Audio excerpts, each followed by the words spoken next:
Okey, hak seterusnya pula kereta CR-V ni, seat dia boleh buat jadi katil. Mari saya tunjuk cara dia. Jana. Mula-mula sekali saya perlu akak ni. Lepas tu tekan punak ni, suruh buat headrest dia ni. Okey. Lepas tu ni tarik depan sikit seat dia ni. Ya. Upah. Tarik depan bukan sikit dah banyak. Okey, bawah dia ni kau tengok ada storage. Saya tak buka penuh lah. Seat dia ni lepas pada saya awak buat headrest, saya akan turun ni. Turun, tolak belakang.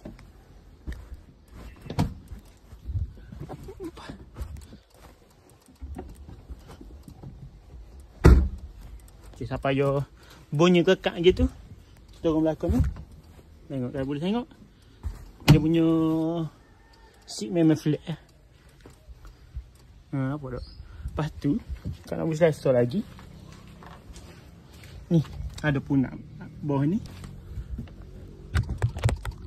Akak sikit ni, jadi cangkik gini.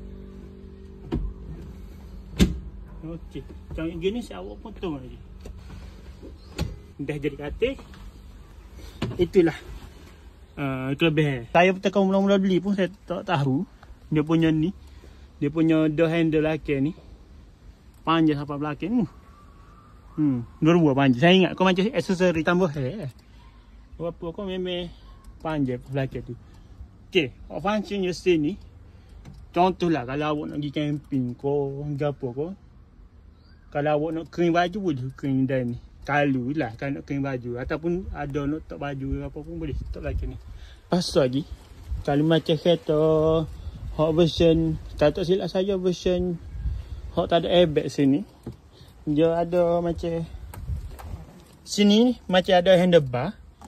Kita boleh pergi sini. Lepas tu kat airbag ni dia akan jadi tempat storage kompartmen pula.